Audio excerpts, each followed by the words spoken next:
we'll see what happens. Sounds good. So how have classes been for you? Been okay. I mean, considering all the stuff we had to go through. Yeah. I mean, no real. I mean, Elect 2 worked out good. AVI worked out pretty good. Actually, we deep linked Elect 2 into Canvas, and that was a mistake. That was a mistake. Is it? Well, that'll be something good to know, because we were going to try to integrate that this next semester. We tried it this past one, and we're delinking it. We like Elect 2, but we're keep it standalone. Oh yeah, we love Elect 2, as far as that's concerned. Yeah, that aspect. What happened was, how you build your modules? Yeah. Well, I keep forgetting the term modules, but I made like 5 modules for the students to do. One for each area type thing. Well, once we deep linked it, those 5 turned into like 50 or 60. So all those little sub courses all came into Canvas. It's like, whoa, that just. And one of our instructors tried to fix it. No way. It's just they tried everything and it wasn't good. We're gonna go back the old way. Okay.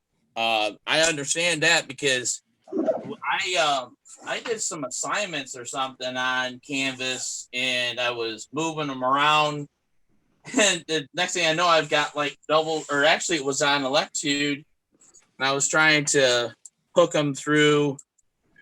I don't know what it was. I ended up with doubles. It's like, really? How did I do that? It's one of those things. So. Now those 5 turn into like 50 or 60, and you get electrical, which module's which anymore. It's like, okay, which area was this in? So grading's gonna be a nightmare, but because there is no real easy way to and now how long have you used Canvas? A couple years. Okay, so I'll say about 4 or 5 years we're in Canvas now. This is my second semester with Canvas. Oh. So I'm in the learning, the learning curve, I guess you might call it, part. So, yeah, I don't know, man. Hi, Mr. Ben. Good morning. Morning. I would call it more of a learning circle. And you could probably add jerk behind it, that phrase. Hey Ben, how are you, man? I'm working at getting my actual laptop up here so that I'm not flying around on my mobile. But just let you know, Ben, I have a lab going on service floor. Oh, do you? Yeah, I couldn't get a sub last minute because I didn't think we're coming back, and I don't know, we're allowed to come back. Don't want to finish up, so if I have to leave, Larry's going to take over. Okay. It gets a little loud, I'll mute myself. What lab is it? It's a regular service floor. Oh, okay. So it's only got 3 students, which is nice, so it won't be that loud. So you guys are still meeting face to face? This is the last day, and we had the 3-week pause, and I didn't think we'd be able to come back. And then my boss got a phone call from his boss saying, yeah, we're on a manufacturing week of meets. My boss says, I'm not going to ask any more questions. Go ahead and meet if you guys need to. So okay, I thought you guys were, and the way I read your email, I thought maybe you weren't able to meet. But I know our president here at the college, Dr. Washington, fought real hard. Actually, talked to the governor about having our technical programs come back to finish up, because I had 19 engines apart. I've got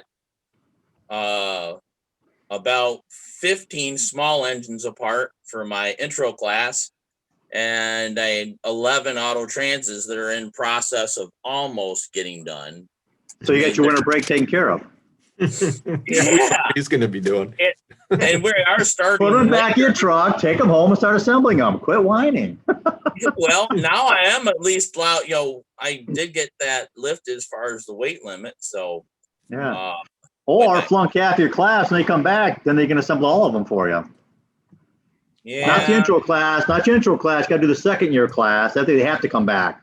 Intro students still, they might drop the program. Once you get so far along, it's too much invested. Yeah, that's true. Sounds like Curtis has done this before. No, just just. Well, I think either read that. it online. I think he's just trying to influence me a little bit there, and maybe seeing if I'll bite and make my students do that. Right. We had that same situation last spring, Larry, because we didn't know that we were going to be I know. Going remote. So we had 20 engines apart completely. I mean, down to the bare block. And so that's where we are, or some of them. Yeah. What one of our instructors did, he was teaching on the service floor. He goes, "Hey, just bring them out on the service floor. I'll have my guys put them back together." So they ended up putting them back together for us. Nice. Yeah. See, Roland had all his apart, and I had the service floor. I said, "Screw you! I ain't gonna put them back together." No. I did offer to him. First couple of days, have our guys put it back together, but he come in, him and another guy, and they just threw them back together real quick. But I did offer the same thing. Yeah. Hey, first couple of days, I'm my guys throw them back together if you want to. That's not a big deal. Right. It worked out. Yeah. Okay, so we're gonna try to do things differently for spring because you just don't know. We could run into the same thing all over again. We don't, but we'll try to do things differently and hopefully prevent that from happening. But Brian, how you doing? How you doing? Good. All right. I'm gonna. Oh, terrible at it, Larry. whoa. I'm glad I don't have headphones in. Oh man. Hey, if you guys want to get started, I think it's how this came about. Most of you guys know what Trends is. And Trends is going to be held in February. And they're going to do a virtual Trends. And we normally do the roundtables and what have you.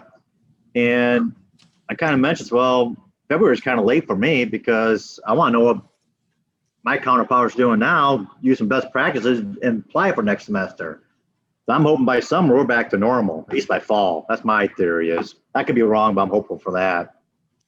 So we decided to do these roundtables. We saw the sign-in sheet, all the areas are doing it. They had last week was a welding one, some mechatronics and what have you. Actually, today, right now, the HVAC is going on right now, same time as ours is going on. And the ironic part was the automotive had the lowest attendance. I almost took it personally. Welding had like 20 people. HVAC has 20 people, and we had like 8.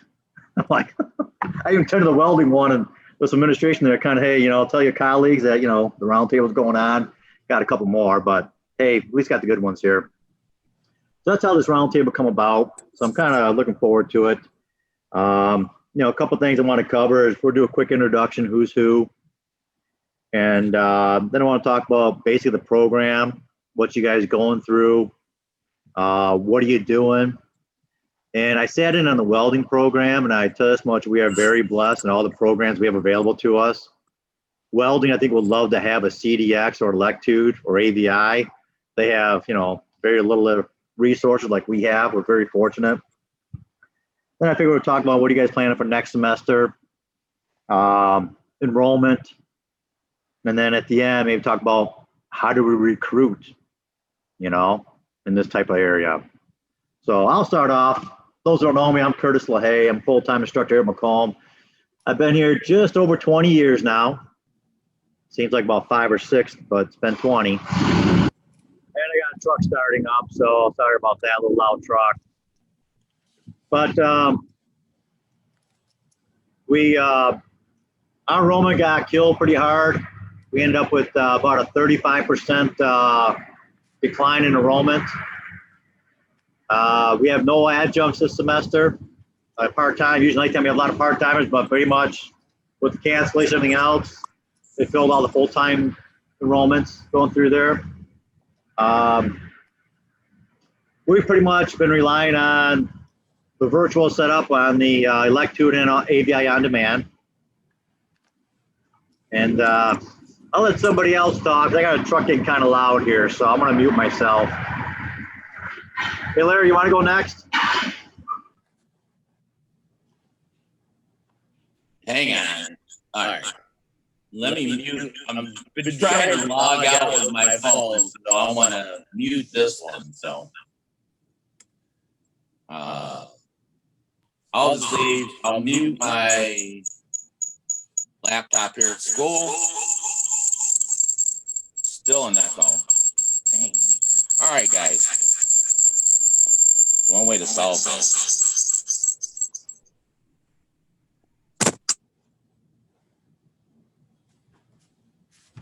That better?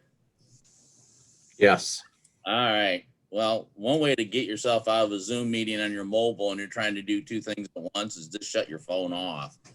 Anyway, so Ben, you know pretty much my story, but I've been here at Valley, but kind of the same semester like what you mentioned, where we dove off and got kicked out in March. And fortunately, that wasn't my engines and transmission overhaul classes like it is this semester.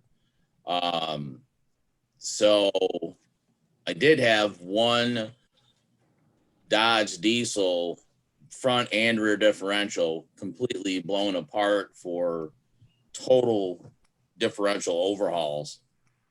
And the day that we got kicked was the day that the students got a chance to get it the rest of the way apart and diagnose and confirm their diagnosis. However, they weren't able to come back to finish it. So that was before my neck surgery, and Ted ended up having me, helping me get it back in with the heavy stuff. I mean, there was times I couldn't even drive a grease seal in. So anyway, shorten that all up, what we did is try to move forward this semester, front load like we all talked about in our emails. And with my unit classes, we were at the point where we had this 3 weeks that my auto transits were down to pumps going in, valve bodies going on, and we were going to dyno them. And that's where we ended up. So my engines, I was going to do, have them do valve spring and cylinder head work, those tasks. But coming back was our first day yesterday with my engines. I just had them, you guys, you got to put these back together. So it's going well. Enrollment was okay. I mean, really, if I think about it, we had 3 entry-level courses, and we started off where we had 10 to 14. So like one section might have been 10, another one was like 11 or 12, another one's 14, 15. But we had to cap them for our unit classes, the 12, to do the 6 feet distancing and so on. And then in my fundamentals class, we were going to leave them as we were going to keep them as high as the 18 maximum enrollment, because we could space them out in that class. So I don't know, Brian, would you agree we did pretty good with enrollment wise, at least? Yeah. So we had 100 individual students, maybe just shy, it was 96 or something like that. And I think we normally have 125. So we were down a little bit, but not it wasn't terrible. Some of the classes were, the classes I was teaching on the later end of things were not as full as I would have liked to see them. I actually had an 8-week class that started we had 2 weeks and then we were sent home. So we ended up just canceling that class. So that was unfortunate. I think we're going to look at how to rerun that in the winter instead of making those students wait a year to take it. So it's been tricky. One of the things we did to adjust was to shift to a 1 day a week for the classes, so that we didn't have large groups of students twice a week. We just basically split it in half. They come in 1 day a week for a long period of time, which keeps us from getting all the as many students in the same place at the same time as possible. That way we could sort of divide them up more, and this group is on Tuesday and that group's on Thursday, and these groups don't intermingle. So we tried to do as much as we could as far as that, and that actually opened up time in the schedule to do some other things too, because some of those classes didn't fill both CRN numbers. So we got another day to do something else, or we have some free time to do something else. One of the things we did was we worked with KRISA, the Kalamazoo high schools. They were closed and they weren't allowed back in. So we allowed their students, I think 4 days a week, they had mornings in our labs. So their automotive students got a chance to come out and spend time in our labs and have their normal instructor. But it gave them, kind of exposed them to the school. It gave them a chance to actually have some hands-on automotive, which they wouldn't have otherwise had because that was all shut down. So that was sort of, some highlights from our semester. Brian, would you go ahead and introduce your capacity now? I'm sorry. I'm Brian Murray. I'm currently the chair at KBCC Automotive. I think partially because Larry and Doug decided that the new guy should have it. Well, should have to do it. The other thing is I'm not going to hold back. When Brian was hired, Doug actually was the chair, and Brian's attitude and his everything that he and Ted Forrester, who is our lab manager now, he's our Charlie replacement. They're going to be the new Doug and Larry of our auto program as Doug and Larry retire.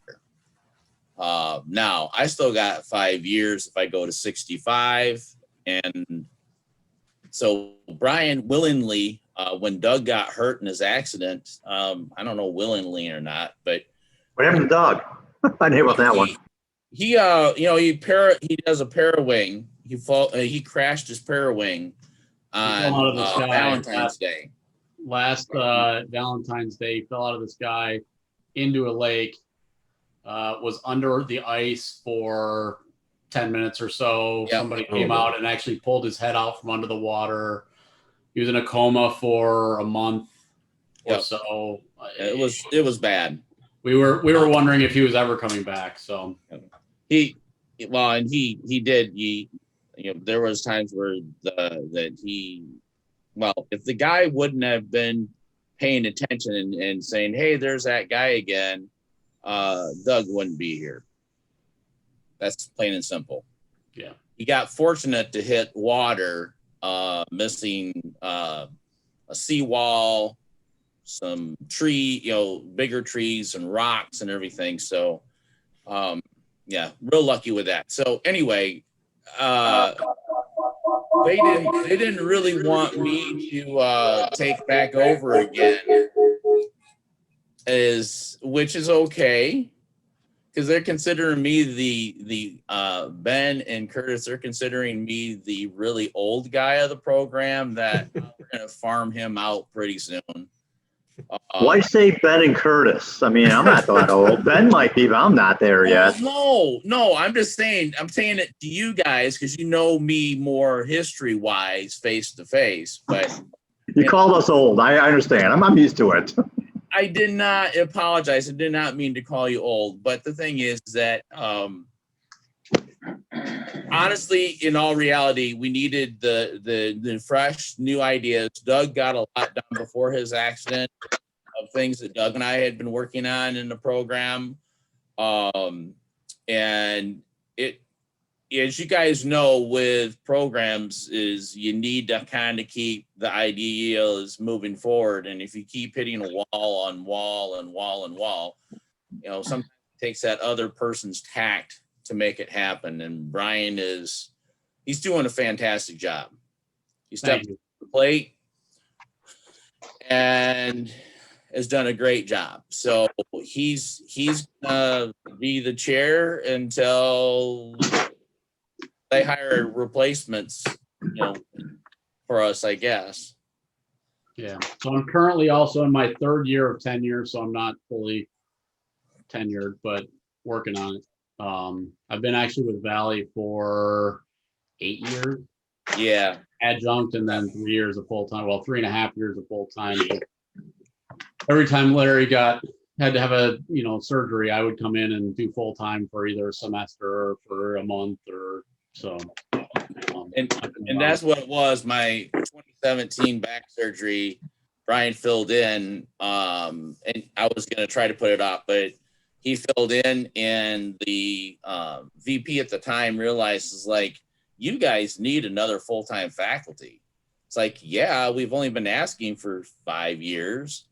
And he says, well, they brought him on for 1 semester, full-time with benefits and everything. And then that created the position. They said, get it submitted right now and we'll move it forward. So it's kind of how our automotive has worked here, is basically you have to break or get to the point where it's like, look, this isn't happening until you bring somebody on. That's how Doug came on. I sat down with the VP at that time and says, look, we've got to have another full-time. There's no way. If you want us to do things, no way. So anyhow, Macomb and Ferris, you guys, with your larger facilities and additional faculty, but little old Valley here, we keep plugging along and we're pushing hard. And we've moved up that, we call it the 5-year plan. They're working on right now, submitting to the state for a new facility for us. Yay. So finally, Brian's busy with that. So he's also busy with a lot of different things, but That's awesome. Oh, before I forget, this session has been recorded, so be nice to your administration. I got the best administration ever, so I don't have to worry about it, but just FYI, I forgot to mention this has been recorded. Ken Flowers asked me to record the session. And that's good too, Curtis, because then that way we can have it available for any of the other guys who couldn't make it. Because I know Doug Martin was heard about it through Al Thomas and Muskegon. So it's just waiting to get back to our newer normal that we can handle things. So Ben, what are you guys up to now? Oh, we've got a number of things going on. We had Bill Wagner retire, which left a really big hole in our program because of all the development work he did with our AET program.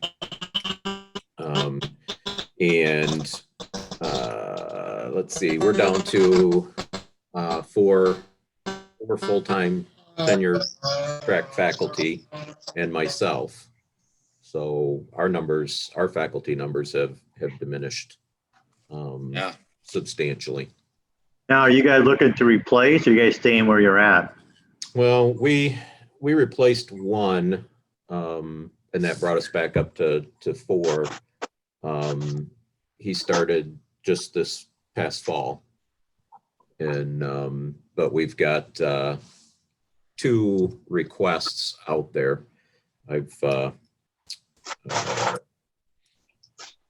put in 2 justifications. So, but it's not likely that we're going to get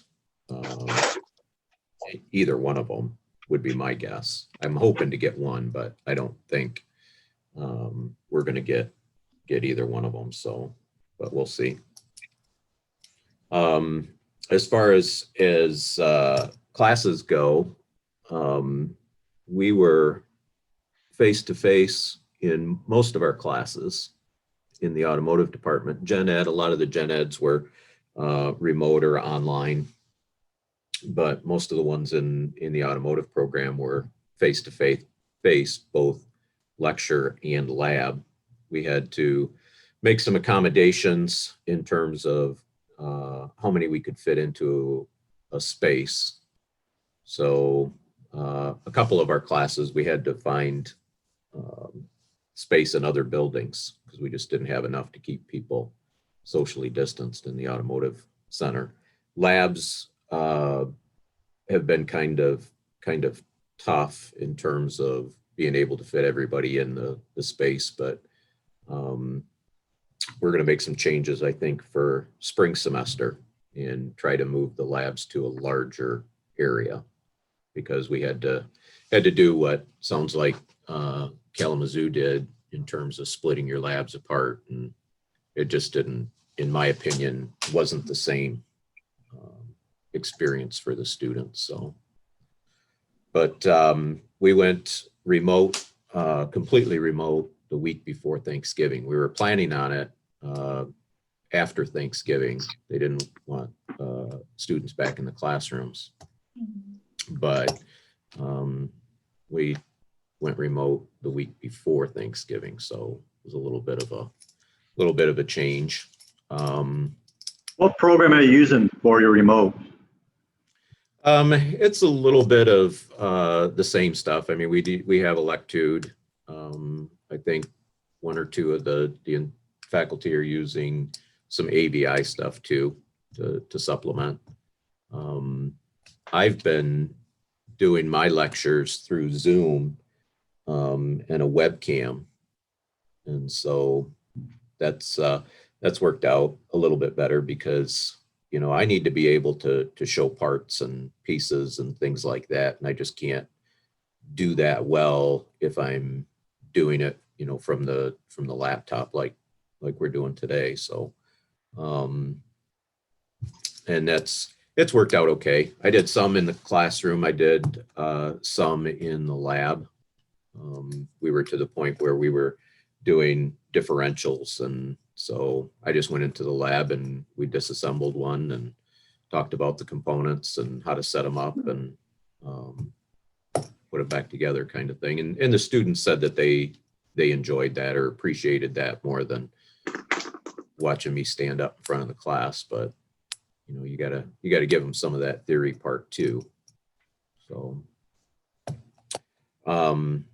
but yeah, we're talking about the same type of setup for spring semester.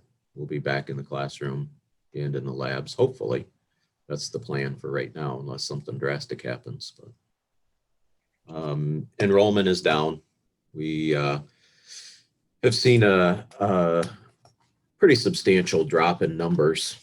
And then we've got a number of students that have yet to register for spring semester. You know, they were registered for fall, and so we've been trying to contact them and work with them to get them schedules for spring, and a few of them are coming around. So hopefully before spring semester starts, we'll have the majority of them back. Yeah, Macomb, we're kind of doing the same thing. We did a late start, 12 weeks, and technically only meet for labs. Only time we could technically meet for. The lecture's supposed to be online. And again, the class was large enough. We had to split the class with the labs. One half meets one week, the other half meets the other week. I was fortunate, a couple of the classes I taught, the enrollment was 9, and the administration still ran it. So I can meet every week with them. Yeah. So the beauty was I got the essential labs done, a couple of nice to do labs. So when the shutdown hit us, I had the main hands-on labs done. And of course, before you do a lab, you got to do a little explanation, a little bit of a lecture. Right. So I found it's kind of interesting. I was talking to Dave Rowland. He's a full-time instructor here, and Dave's going to retire at the end of this year, or he's not coming back in the fall. So end of the summer, he's going to retire. He's a good instructor. We were talking one day, and I agree with them. The students who did the electude, it really did show. I got to admit, the students who actually went through the whole process, you know, not all students do it, you know, we all know that. Right. But the students who did it, I was surprised how much they knew coming to the lab, especially on electrical. I mean, like, oh yeah, they know how the meter worked, how to set it up. I was really impressed with it. And the AVI, it just gives it a different approach on the whole system too. I kind of like both of them. And AVI is cheap. We already had it through library, so it's free for us. So it's been working out pretty good. Next semester, we're doing a 12-week semester hybrid class again. We're doing a late start. We're not starting until like February something or another. So we're doing a late start and then do the same routine, good or bad. Faculty-wise, Larry, you're talking about, we got for sure Roland's going to be retiring. He's not coming back in the fall. Claus, I'm not sure. Even, might be around longer than me. I got at least 10 more years left, if not 15 here. But I don't think we're going to be replacing him. Enrollment's down. Really, the population is shrinking too. Generally the population is shrinking. The high schools are shrinking. So, trades kind of shrinking a little bit too. So I can see us going down to 4 full-time in the future. I can't see administration replacing anybody right now, especially the enrollment being so bad with COVID. Right. Are you guys, I understand what both you guys said about you have to do some lecture to a point. And actually, when Brian said that we split him into meeting one day a week, the overhaul, my unit classes, as I call them, there was 5 hours and 40 minutes in a stretch. So there was a lot that got done. Students really love the extra, the right into the lab, but they also, I had to do some explanation. So I set up a video camera and an overhead projector and a screen and had them right at their engine saying, look, this is what we're doing to help explain, and transmissions as well. But another concerning thing that Doug has been asking some of the students is students really miss, Ben, like you said, that interaction with the instructor, actually being able to ask questions. Mm-hmm. And they want it more in person. So it's one of those things where we technically, like Curtis did this, technically have lab, but we have met with them in a lecture type format just to help answer questions. I have students still struggling with elective navigation. But Doug has been talking with students, and I've got some that until COVID is over and we return to normal style lecture lab format, they're going to not come back, which is tough. Enrollment wise, that makes it hard. And then also the high schools, the students that come in that want to be, I think it's basically you hold their hand. You have to, well, what do I do now? What do I do now? They are afraid to kind of step outside that box. So kind of some concerning there with them gonna wait. And Doug did a poll of one class where there were 6 guys and one was considering coming and registering for the next section that needed to be. So it was an intro electrical course, and the next one would be an electrical second level. And 5 said, nope, not going to do it until we have it a regular format. I can't learn this online. And it surprises me as much time as they spend watching videos and doing all this other stuff. That's frustrating to me, I guess. So, although I gotta say, I found in March that I was surprised that of the students who were very successful online were oftentimes the ones who were not nearly as successful in a face-to-face situation. We had a lot of students that were sort of not turning in homework, kind of dry, those guys who sort of are phoning it in. Once they got online, a lot of them really took off and did well. And it's a lot of our better students who can't stand the new format. So I thought that was kind of an interesting,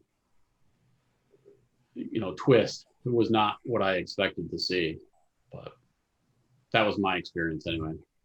Well, I think that just goes to show that there are different learning styles, and certain people are gonna learn better with the hands-on, and usually those are the ones that fight doing the online assignments or procrastinate or whatever, because that's just not their style. That's not their learning style. And all of our programs are highly kinesthetic, and so that's the type of student we typically draw to our programs. They like the video games and watch movies and those kinds of things, but they also need that time working with their hands and connecting their hands and their mind together. So,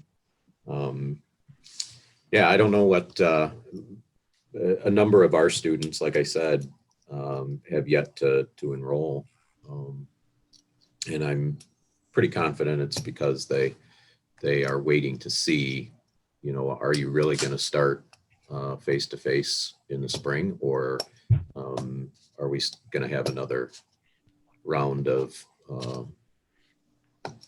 close down, shut down, whatever you want to call it. Michelle, do you want to introduce yourself? Certainly. Good afternoon, everyone. I'm Michelle White with Wayne County Community College District for the past 21 years, and I work with the faculty. I'm actually here listening.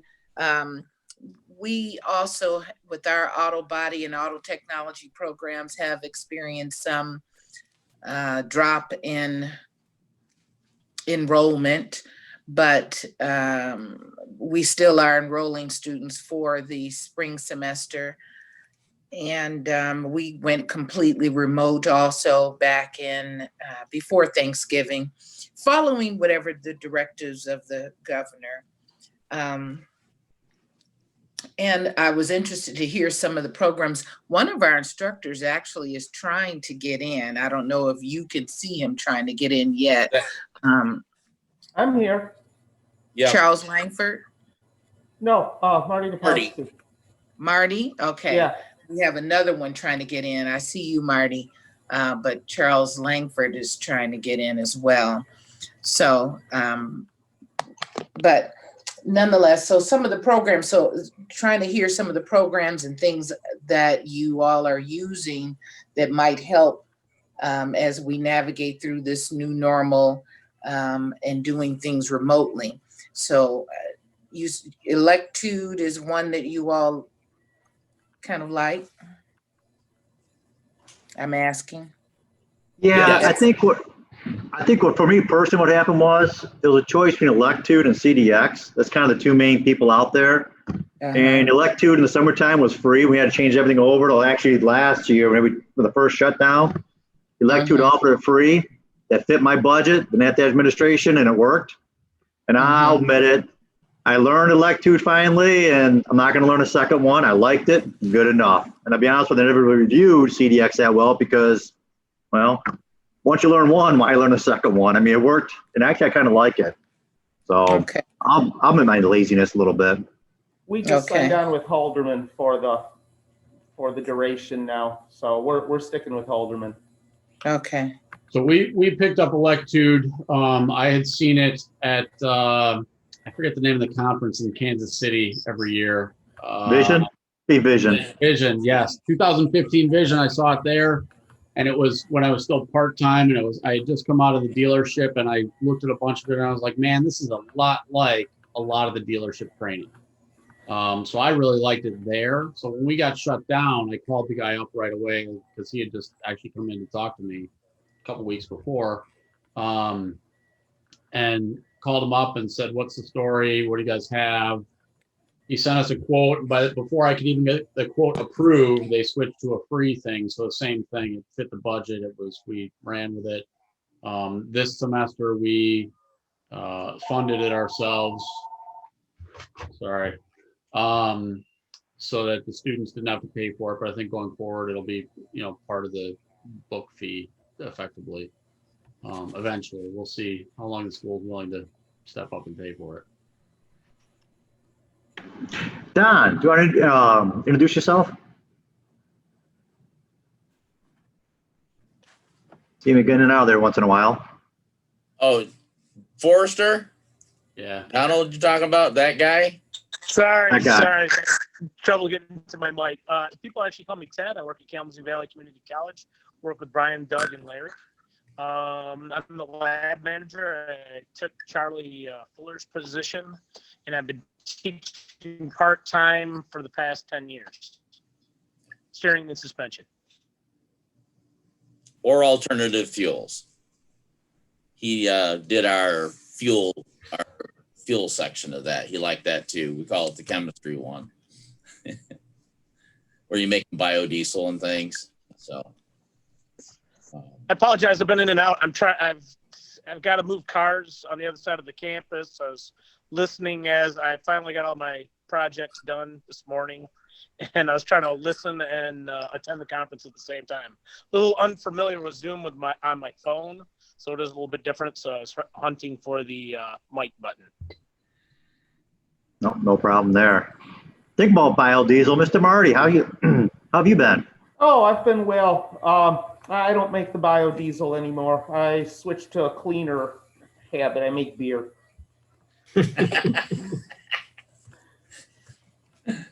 So what are you up to over there? Well, we're actually we're doing the Zoom things. Our semester ends tomorrow. But what I found out is when we had in-person classes at the beginning from August till like 3 weeks ago, I had less students because they kept our classes at 10. I had 10, and I had enthusiastic students. I had like perfect attendance. Very few people missed a day, and they were very happy to be in the in-person environment. And my students as a whole do not like remote classes. And they're there for the experience, for being hands-on. They want to work on things, and that's what they want to do. And they're looking forward to hopefully meeting in person in January. Yeah, that's pretty much across the board like that. I mentioned this group earlier. I sat in on the welding roundtable last week, and I want to see how Ken Flowers handled the roundtable and stuff. Got some tips from him. And we are very fortunate in automotive. We have options. We have CDX, we have Electude, we have AVI, plus all the book companies. Some of these other programs, they don't have much. They're all making their own YouTube videos and everything else. So we are really fortunate in automotive. When this thing hit, we did have a lot of options, a lot more than other colleagues had, like welding, HVAC, and stuff like that. I've had students actually tell me they don't sign up for a class to watch YouTube videos. They want to do the real thing, and they're quite adamant about it. And so I've been respecting their wishes the best I could. And thankfully, this is at the end of the semester when this lockdown occurred, and hopefully we'll be in person. And it's unanimous among the students. They're just so happy to be there, more so than ever. I had the highest enthusiasm I've ever had for a class this semester when we were in person. Oh, go ahead, Michelle. I was just going to share that I was on the Trends Conference with the other day, and one of the other best practices that faculty are using is doing the in-person labs. Several are doing their own YouTube videos and utilizing the books.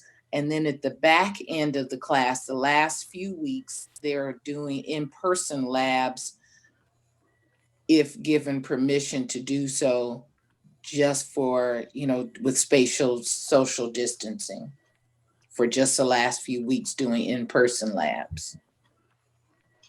So just another option.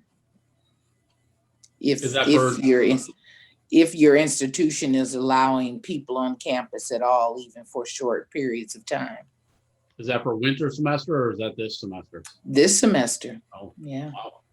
Several shared that they were able to do so.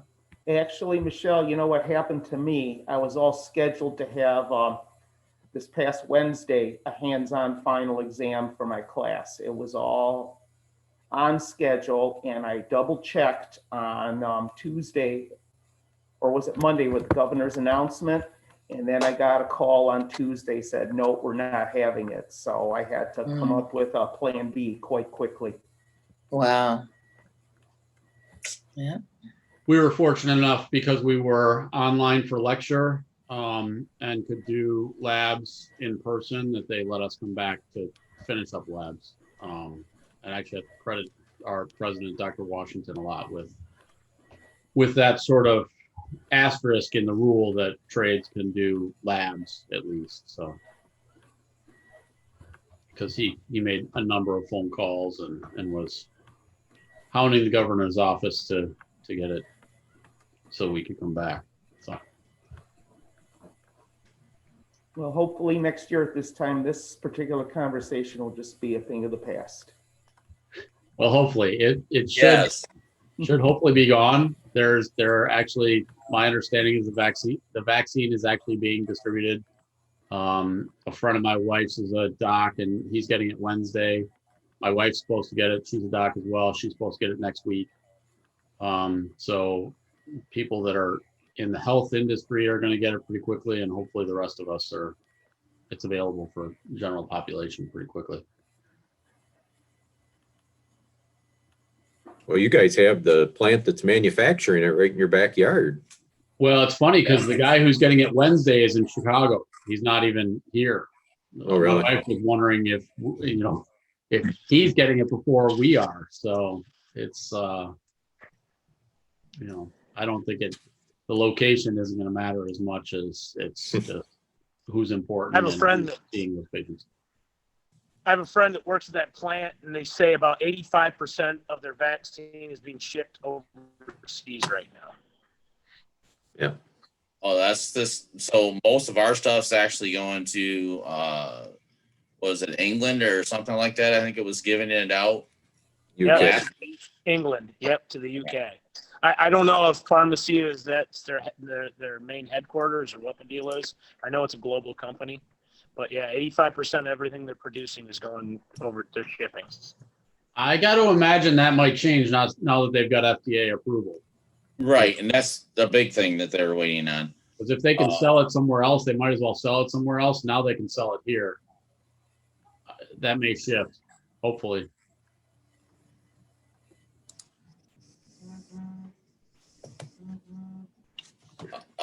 Brian, Yeah. do you want to just fill in the group as to what our winter plans are with us starting and then no spring break and all that kind of stuff? Yeah, so our winter, the Faculty Association negotiated a new contract or a new calendar.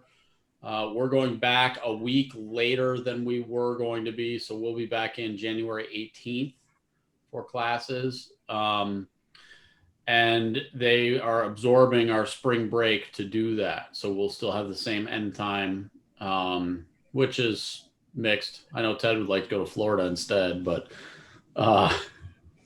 we all, have to make some sacrifices. We'll have to go to Florida in January. So we're doing that. And then as far as the automotive program, we're going to do kind of the same thing. We've got, depending on the class, between 6 and 18 students in a class. Most of the hands-on on-car classes, I sort of determined you can't legitimately do 6 feet of social distancing and have 2 people on one car. So that was limited by the number of cars we can pull in and actually work on. So we're at about 6 in any of the, on-car lab classes. The intro classes are a little easier because we can spread out because they're doing, tool identification and fire extinguishers and engines. And there is a little bit with cars, but it's pretty, setting hoists and all that. We can work around spreading it out a bit. And same thing with the rebuild, although I don't think we have any rebuild classes going in the winter. So it'll be interesting to see how everything translates into this winter semester. We are definitely, labs are more busy in the winter. So I'm hoping that KRISA, or our high school group, is able to use their facility because we don't have as much available time as we did in the fall. So as much as it was great to have them around, I know Ted can attest that it was great to have another teacher around. It was good to have those high school students get the exposure in our program. I don't know if we have the space to do it in the winter. So We're fortunate. It was, and it was.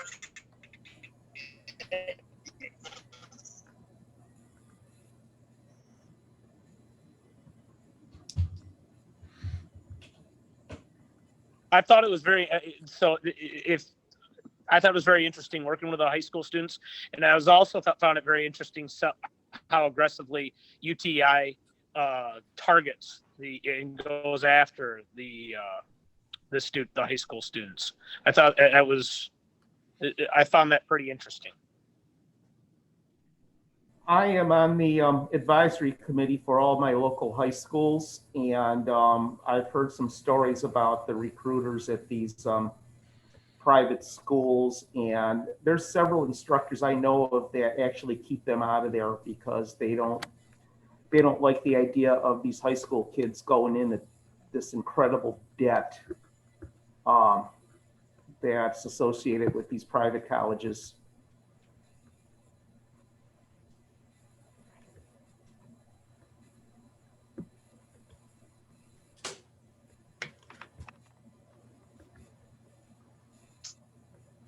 yeah, go ahead, Brian. I was going to say, we actually had our advisory committee meeting last night. And one of the things we do is we've combined our advisory committee with the high school. So we do one with the high schools and us, so they can we can hit up the same people once and just get it done instead of having these, people from the industry having to go to 3 or 4 different meetings, which makes it nice. But I thought it was kind of interesting because somehow one of the UTI reps got in our meeting last night. I wondered how that happened. Probably invited by the high schools, I assume. So I was not aware that was going to happen, but we'll see. Not that I want to put a stop to it. I'm not totally against the private education stuff. I actually was a biotech graduate myself. I certainly see some reason for doing that. We just sort of take a different path.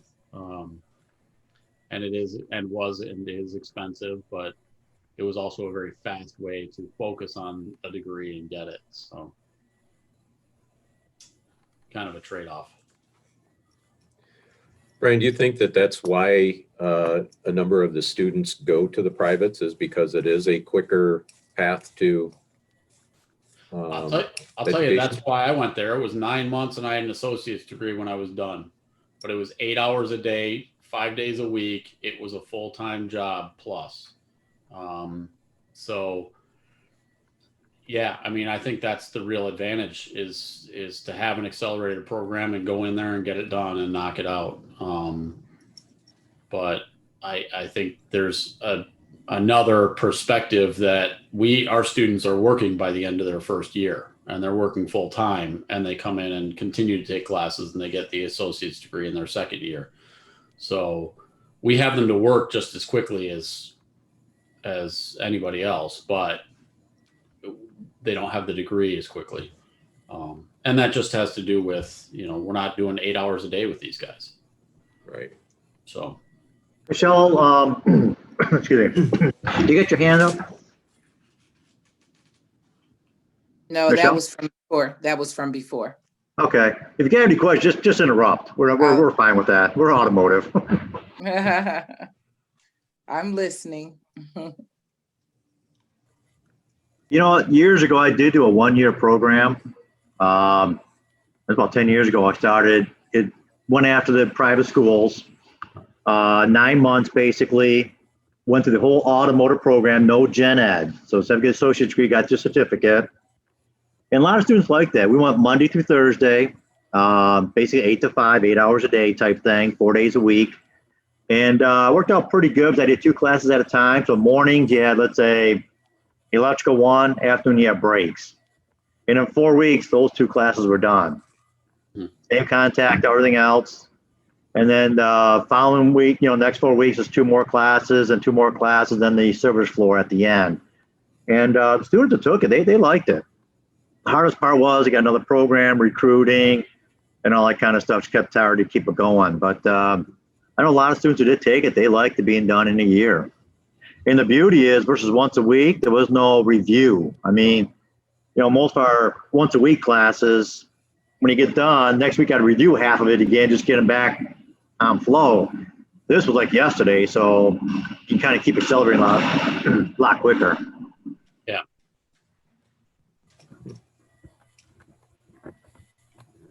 You think you'll go back to that, Curtis, at all? To help enrollment? I don't know. It's kind of tough because kind of goes both ways. One, load wise, that's a lot of credit hours. And the problem is, how we select our loads. That's not bad for one instructor. He's tied up full time. That's good. But he can't teach all the classes. There's too many. So you need one more instructor to teach it. But then if you split it all up, you don't have a lot of load during the day. So now you're teaching a lot at night to make up the difference. So it's good. If you had an adjunct to help out, maybe teach a class or 2, help out quite a bit. But it was, it was pros and cons going through there. I wouldn't mind doing it again, but again, it's like having a corporate program. You got to do a lot of recruiting, watch each kid coming in, so there's a lot going to it, but I would not mind bringing it back. It was a lot of advantage to it. It was tough on the instructor though. I mean, back-to-back classes, it was by Thursday, you were done, Right. So I'll tell you, WyoTech did it by they team taught everything. So they had a lead instructor and a, assistant instructor for each area. They had, for automotive, they had 4 areas, and those 2, so you've got 8 teachers, and those 2 guys wouldn't follow the class. They would teach the same thing over and over and over again. So the class would move to the next 2 teachers, and then when they were done there, they'd move to the next 2 teachers, so on and so forth. And their straight automotive program was 6 months. They'd have everything done in 6 months. NATEF requirements, or ACEF, Larry. All those requirements were captured in the 6 months. To get the associate's degree, you do another 3 months of management stuff. So a lot of customer service and accounting and things of that nature. So. Yeah, but the advantage like a WyoTech has is, unlike we have, they got full-time recruiters. So the instructor can teach instead of everything else going on too. So their goal is, hey, all you have to do is, focus on teaching. And unlike, that chair is, your chair is fancier than Larry. So he got the good chair. I get it. I've been to a lot of high schools trying to get people in. I don't think those guys ever did that. Yes, I did. No, I don't mean Larry. I mean the WyoTech Okay, guy. I'm sorry. The WyoTech guys never. Oh, did. yeah, yeah. Larry absolutely did recruiting. Everybody in our program has and does. Yeah. Well, and we would have headbutt more with University of Northwest Ohio, because they're right. Actually, their recruiter, they have one stationed right here in Kalamazoo. So I'd always butt heads with them. Never with any WyoTech or Lincoln Tech or UTI or whatever the name they want to change it to. think Lincoln moved to UTI or something like that. Is that how it worked? I don't remember, but they do recruit and scholarships and all the wow power. Look, you can build hot rods, you can do this, and it's like, okay. And our students really want us to have some kind of performance program, but we just don't have manpower or space. But we're working on that space issue. It would really be nice. So you're hoping to get a brand new building in 4 or 5 years? Hope so. Yeah, they're talking about remodeling our whole building, taking over our space and dividing it up amongst HVAC,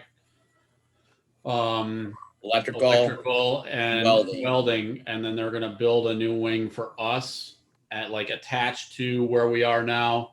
And then they were talking about moving computer science down near us. And then we'd be able to maybe do some cybersecurity, automotive stuff sort of integrated as well. That's awesome. We're supposed to get renovated. Macomb's been doing basically, we have 2 campuses, South and Center. And each year they take on a major building on both campuses and do a complete renovation. We're talking down to the studs and they're turning out beautiful. They really are. These buildings are looking really nice when they get done. We're last on the agenda. So, my forecast is going to be, how budgets go. Each one goes a little over. They keep robbing. And at the end, they're going to come to us and say, well, we kind of ran out of money. So one nice thing about it is next year they're supposed to do, we have 4 buildings in a square called RS&T. That's where welding's at, CNC's at, all this big equipment like we would have. They're doing them first, which I'm happy because they can figure out the bugs with them. Because English and math and science, those are easy to move, You just find an empty building and smart room, they can teach English and math anywhere. Tech is a lot tougher. And let them play with welding first and CNC, see what they do first, and they might figure out what they can do with us. We had a chance, Baker finally went out, and there's a Baker facility right down the street, and I thought maybe Macomb might buy or rent that building for a couple of years to kind of make that part of the renovation program. Just, okay, start with welding there and CNC, then they're done. We'll put auto over there for the year, whatever it's going to take. But it did not do that. But that's smarter people than I am is going to figure that out. So when do you think you're getting your renovation, Curtis? I think it was supposed to be, I really didn't pay attention. I think 2021, 2022, something like that. I didn't really put it on my calendar because, I don't want to get disappointed as much. So I figured, well, I'll just, if it happens, woohoo. If it doesn't, kind of figure that one out. Well, I've been told I'm getting new lighting in the auto bay over the break now, so that's badly needed. But we have large enough facility, they're painting it, and they're doing some minor renovations. But we have a pretty nice facility anyway, so we're just doing some cosmetics on it. And they've been doing that here. We just got LED lights last semester and kind of same thing, some paint here and there. I'm like, wait a minute, if you're going to redo this building, why are you putting all this stuff in there? So we'll see. We'll see. What are any of you doing in regard to a hybrid and electric vehicle class? Are you offering it, making it a graduation completion requirement? Or, because I just want, we're not only offering it, it's a requirement for the drivability pathway. Okay. So we're definitely running that. That's a winter class. It's usually a fairly small class, which is nice. We've got equipment to do recharging, discharging, and all the battery work that we need to do. That was something that Charlie sort of started and I took over. And then we've got a number of hybrids that we go through and test and check, and some bugged vehicles and things of that nature. So it's actually a really pretty good class to teach. It's been a lot of fun. So okay, I've been lobbying for it, but I think we might just offer it maybe when times get back to normal. So we'll see what happens, because we have the vehicle. We have a charging station at another campus they're supposed to move over to us. So I'm still waiting for that to happen. I think everything's just been interrupted now. Yeah, I'll tell you, when they first ran this class, one of our big problems was we didn't have enough variety of vehicles and enough vehicles to work on, because we'd end up having 6 or 7 students working on one car. And you know how that goes. 2 guys do everything and the other guys just, goof off and kick each other the whole time. So we now have 6 hybrids, I think, 5, something like that. We've got Wow. a Civic, we've got 3 Priuses of different eras, 2 Priuses of different eras, and 1 that we're working on that's a customer vehicle. A Highlander, I think there was another one. So it's Honda Civic. Yep. And we do have a Gen 1 Prius that was donated that got fixed. Yep. Yeah. So we've managed to get quite a few vehicles, which helps. Plus, that battery recharging is a really nice lab, because it gives people a really good understanding of how batteries work and, sort of discharge rates, because it gives you all the numbers of how it's discharging, and you can talk about how that relates to how long is that battery actually going to last before the engine has to go on. And okay, we got 1 bad cell. Does that matter or not? Well, they're in series, so of course it matters, because you can only get out as much as 1 cell can put out. So there's some pretty good lessons electrically in there too. Plus, the safety that goes along with that is absolutely critical these days. Yeah. So if nothing else, you've got to include some kind of a hybrid safety, a day of, here's how you undo the hybrid, and make sure you lock the keys in the toolbox, and, so somebody doesn't play a prank on you, and don't touch orange wires unless you know what you're doing, and things like that. So, well, we have the gloves, the hook, the meters, and we have 1 vehicle, C-Max, and I guess they're working on trying to get another hybrid vehicle. I was asked what kind of hybrid vehicle that the district should purchase, because I think they were talking about buying it. And I told them, get us a Tesla and see how that goes. So You know what? Hey, Marty, on the Tesla, I would not go with Tesla. No, Because you cannot. Go ahead. I agree. We looked into doing a Tesla. We actually had budgeted for a Tesla, because we were looking for an ADAS vehicle, and I thought that it would be a great way to sort of get an ADAS vehicle and also have something else for this hybrid class. And the more I looked into it, the problem with the Teslas is you don't get any information or any tooling, because the Right to Repair Act covers EPA emissions related items, and there's no EPA emissions on the Tesla, so they don't have to give you anything. So you can't get scan tool information. You can't get, they're nearly impossible to work on unless you're a manufacturer. Or I've heard they're quite proprietary with their information. Yes. My thought was that there's more of them around than anything else, though. No, I think if you're going hybrid electric vehicle, stay away from Tesla 100%. It's going to be useless for you, because they won't let you do anything on it. Prius is a really good way to go, because you can find them. They've been around a while. There's a few different generations. You've got, a lot of options. We've had good luck with our Civic. We can sort of teach some of the different types. So yeah, I would say I would stay away from the Tesla. I would go with one of the real hybrids, not the plug-in electrics. Just because the information just is not available. And if you go to the plug-in electric, I would go with a Nissan or something like that, because at least they're going to give you a scan tool that works and some information. So, well, we're a Chrysler Cap local program, and they actually gave us a vehicle. They gave us a Ram pickup diesel. So I'm going to hit them up, see if they want to pony up to a hype, giving some of their schools a hybrid. I was actually surprised we got the Dodge from them, so at least we're getting something from them now. That's nice to hear. They weren't doing that stuff for a long time, I heard. Yeah, we got a buyback. We got a lemon law buyback Ram truck. That's great.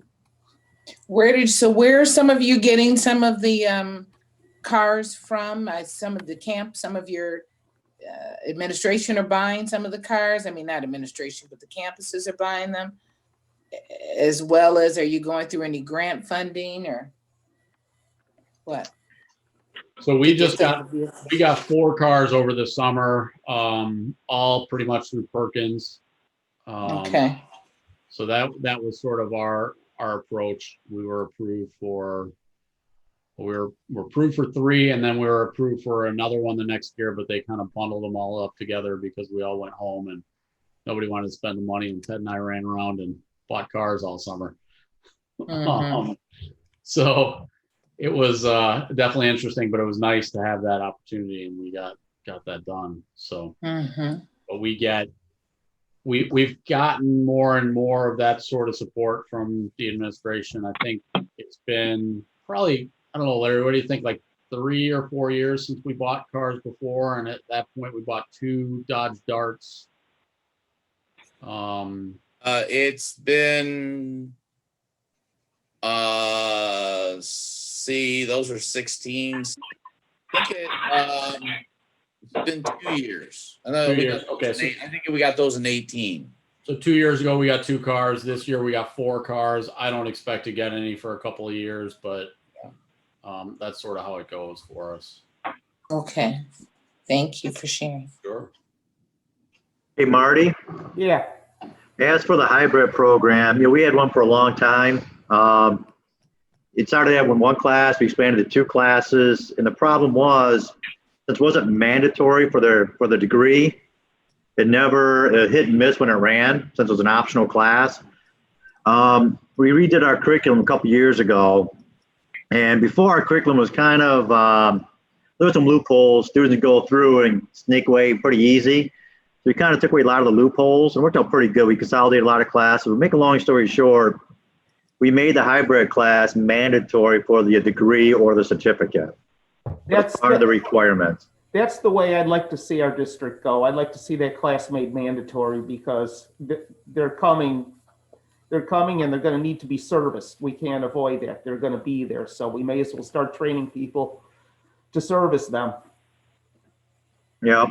And I would recommend too, when you get your, do some Perkins, if you have a C-Max, talk some junkyards and try to get an old battery pack, transmissions and components, or a junker, or even better yet, if you can find a total C-Max that's similar to the C-Max you have now, you can strip all the components. So when you can tear the transmission apart, show them what components, then go on the car and test it. You know what I'm saying? You got, long time ago, when we first started, we got a total Prius. We had a Prius. It worked out great because instead of taking apart the good battery pack, I have a battery pack on the shelf we can open up and show them all the components on the inside. So you save your good stuff, and it really works out nice. So if you're looking at vehicles, also look at components or total vehicle.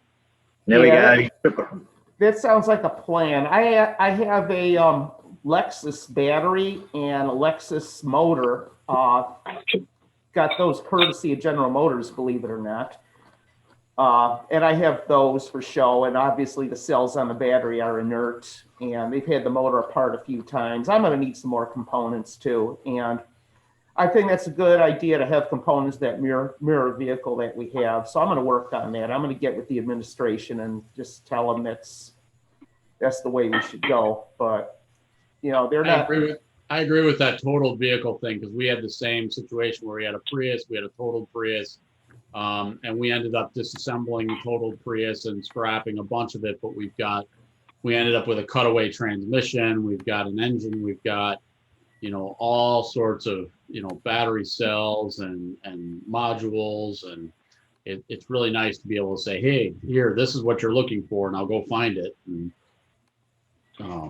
test it here, test it there, see what the difference is. And the Rex vehicle is a great way to go if you can find it. Yeah, here it is. Go find it on the car. Yeah, exactly. Yeah, it's nice to open up the inverter-converter program on one on the shelf than the one on the car, because still to go back 100%, well, it's no big deal. Or one on the car, it gets a little more hairier on it. And I found too, the other big issue was gloves. because the gloves only last 6 months, blah, blah, blah, blah, blah. So, you're going to have a stockpile of gloves. We have to get them recertified all the time. That became the hard part was, oh yeah, I got to get my gloves recertified before class starts. If class didn't run, these recertified gloves that sat there almost out of time before the next class runs again. So make sure you budget for the gloves. There's recertification and the whole process going through there. That was our other issue we kind of had, pain in the butt part. We ran into the same thing with the gloves, getting them certified in time. And I think the last time I ran the class, they weren't certified when I started because I had forgotten to do it, and that was a nightmare to try and get that all done. So, a couple extra weeks of lectures. Yeah, we did other stuff. There's plenty of other Speaking stuff of that, to do. Brian, What's that? Brian, do we need to? Are you running that class during this winter semester? Hopefully. I got to look at the numbers. I was just going to tell you we got to do the gloves. We should probably, we got to research the gloves. I can do the same thing. Usually the gloves themselves aren't that terribly expensive to just buy some pairs too. So I think every once in a while we end up just buying a couple of pairs and recertifying some more. So Now, what brand do you go with on the gloves? I forget the name. I don't remember. I found the good ones. I call them the Salisbury steak ones. I think Salisbury the brand. Yeah. They seem to last. Yeah. I think what we have is Salisbury. Okay. One time we bought us some of these cheap gloves, and sitting on the shelf, I have like show and tell. They actually disintegrate a year later, just sitting on a shelf without no sunlight, no nothing, like disintegrating, melting in this box. Like, okay, I'm not going these things again. That's not the plan. No. It's good for an example. We have some older gloves that are stamped no good, and we've poked holes in them and stuff like that so they can test the gloves. I mean, that's one of those things that we can do without certified gloves. When the certified gloves are going out, we can still do some of the testing and talk about the shepherd's hook and plenty of scan tool information I can mess with that you don't need gloves for. So first half of that semester, I certainly talk about gloves. I get them into the safety and all that stuff right away. But if I don't have those gloves in the first 2 weeks, there's plenty to do. So. Hey, Marty.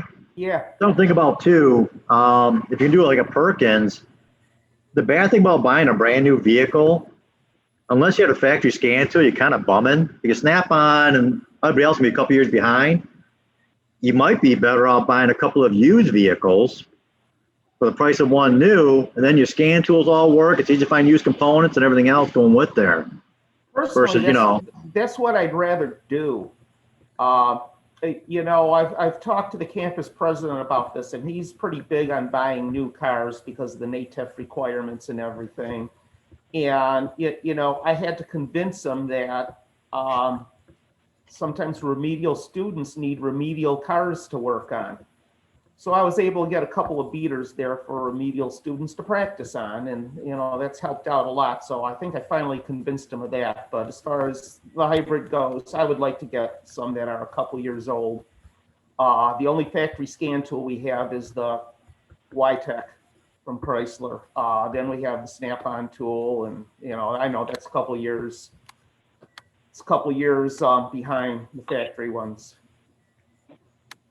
That's for buying used. You're ready to go, and it's easy to find components and stuff too. Yeah.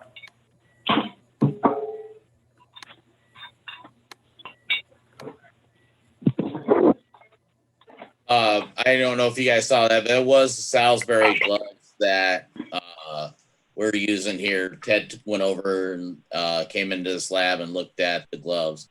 I've been listening in, and pretty much, we're covering the things that we normally talk about, as like enrollment. And I did want to ask you guys if you've talked to your students about the text that everything's going electronic. Everything as far as we're using the Halderman books through Pearson.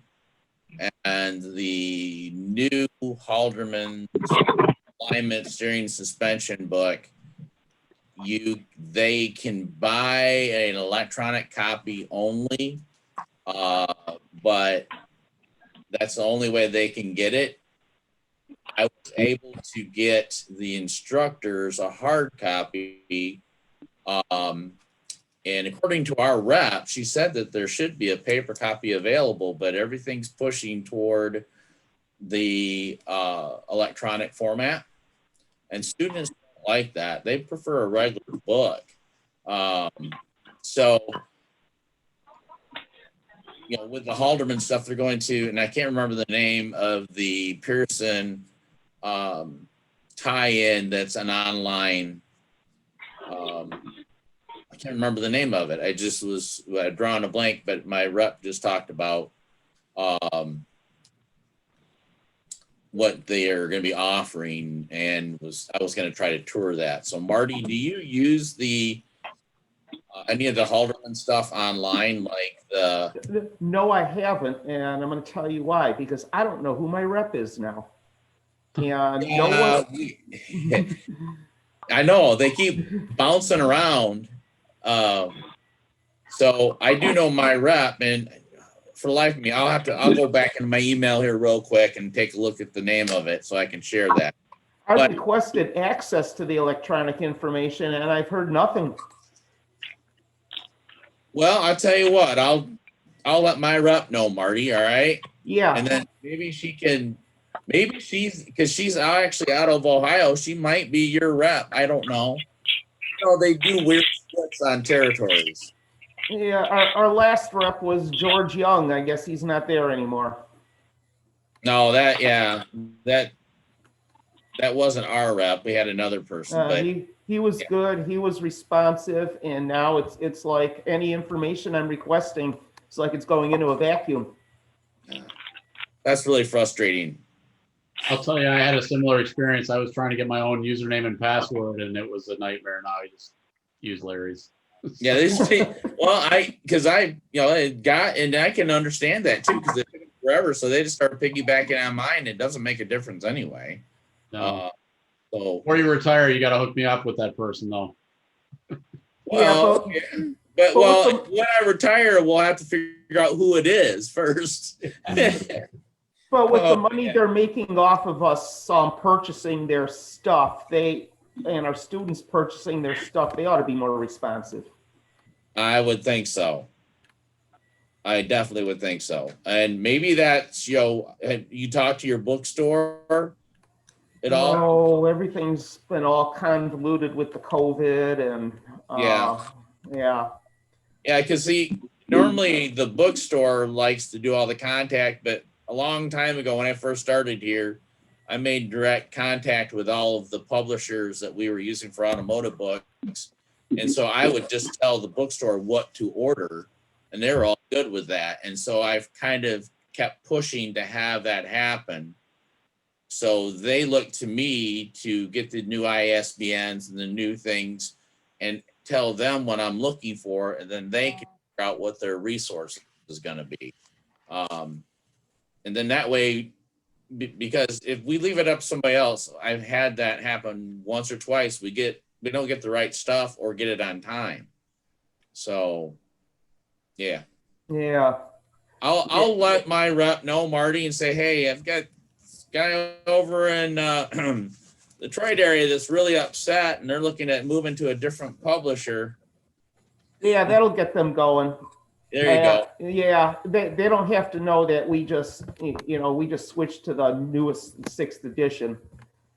Yeah. But yeah. I don't care, because we only had CDX a couple of years, and we went back to Halderman too. Yeah. I've been kind of thinking, throwing this out, I've been thinking about this for a while. Books are getting expensive. I like the Haldeman books. The big, thick encyclopedia is not enough detail for what we're teaching. The individual books, the first 5 chapters are the same on every book you're paying for. And sorry, Haldeman, I love his books, but we all seen that. And a lot of the books, a lot of repeats in there. One drivability electrical book has half drivability in there. I've been kind of thinking about making a custom book and make it 2 volumes that kind of follow our program. Volume 1 be based on first year students, volume 2 be second year students, or ASC categories. 4 ASC categories in one book, 4 ASC categories in the other book. And I'm thinking, with that, and I think we're going to end up keeping Electude, because Electude is not that expensive. If you really think about it, it's about $100 and some bucks for the student's price, but it's good for the full year, not just one semester. It's full 12 months. And, all the instructors use that. It's not that much money if you really think about it versus a $300, $200 book. So I'm kind of debating about making 2, actually, one of these days I got to put together 2 custom books, custom 1, volume 2, and then with Electude and AVI is paid through for the library, kind of get everything covered. Kind of cool if we could, I know it's never happened, but if you get a bunch of colleges kind of agreeing on, hey, we all like the Alderman, we all create our own, make customs, we agree on the same custom books. Yeah. Might bring the price down a little bit and give students a chance to buy used and stuff. Well, GRCC, I believe, is using the Halderman stuff. So, I mean, right now there's you guys, us, and Marty. There's 3 of us. That custom book could be, now, there again, I'll touch base with my rep because at least she gets back to me pretty good. I feel pretty good about it. And ask her if they're still offering a custom book format. Just kind of quiz, because we had a custom book put together for our intro class, and the problem is that was done like 7 years ago, and so like it doesn't have the most current. So when I do present, I say, well, this was called MSDS, but now it's SDS because, but I've been toying with almost doing away with that book. And if we had something like you were proposing, Curtis, and they could do that, then they could say, I'm thinking about doing this program pathway. I'll buy this one book. Might work. Yeah, because last time I paid a student where the price was like a couple, $200-300, $200 for a book. Yeah. Well, if a custom book's $300, still saves them $700-800 in books. I had a couple kids who went through college, just cleaning up, and I know the price of books. I've been there. Oh yeah. Yeah. That's why our district's sticking with the one book for all the classes. They think that's more convenient for the students, which it is. But we also have the Chrysler CAP local curriculum too. They have the training modules from Chrysler, so we just use that to supplement our Halderman book. Yeah, if you're using one book, you got to make sure you've got enough quality material is the issue. And I think I like the idea of making our own. I taught a diesel class this past semester, and man, half that book is out of the engine rebuild class. Yeah, well, yeah. It's as if they haven't taken that class, and in our case, they have. So it would make sense to drop a bunch of those chapters out of that book. Yeah. So right now, we're just going to stick with that Halderman book, but I want the electronic resources, and we're just supplementing that with the Chrysler CAP stuff. So, we're just going to see how that's going to go. The students seem to be liking it, and they're glad for the whole program, they only have to buy one book. They're pretty happy with that.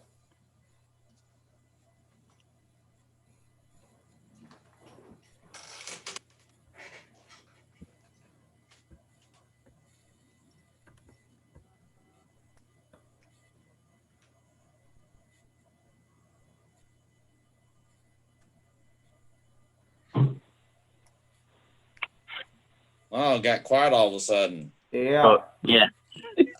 Curtis, is there anything else? Guys, is there anything else that we want to? Just because we have this for trends, we can always do more Zoom anyway. But if we all have time with everything else, but Actually, I got 2 more topics. One, go back custom books. Sorry to leave for a second. Yep. What about using the encyclopedia, which is mass produced, price is going to be the cheapest, and then make a custom book that'll supplement the main book? That's not a bad idea. Might keep the cost down, versus 2 custom books. They buy the encyclopedia. I was talking about doing this too and make one, compact or one supplement book, I guess. And then before I forget, oops. Ken Flowers, which kind of heads up trends, he wanted to let you guys know that Trends Conference tentatively scheduled for a half a day on 2/19 and half a day on 2/26. And they're looking for presenters and classes and stuff like that. So February is going to be the actual trends instead of being the one full day. Talking about doing 2 half days. And Larry, you've been around with trends forever. You got me involved, actually. Right. Do you think should we do an automotive roundtable? Well, One day or both days? Yeah, What's that? I think I'm going roundtable, and then depending on if we're able to actually, hopefully by then we'll be able to get together somewhere. But it would be nice if we could take one of those half days and go like we did to, the training center for Yep. a presenter doing. Well, how about this, though? Since everything's going to be virtual, of course, they're going to be virtual trends, maybe do the automotive roundtable for sure on one day. Second day, we'll arrange a training class. Does that sound good to everybody? Yeah. Yeah. I mean, I don't think it'd be that hard to get a trainer, especially if it's going to be virtual. There's no Right. travel cost. What kind of topics do you guys want? I mean, anybody in particular? Like, should I try to get Thuddermogul Drew, see if he wants to do a class, or should we go a different route? AVI has a lot of trainers we can always tap into. They'll help us out for sure. They have, the core trainers going through there. Yeah, AVI has some good training too. Yeah. We can probably get a trainer from them. I think Thuddermogul mounts, I think most trainers might be a snap-on to help us out with the class. But any particular topic?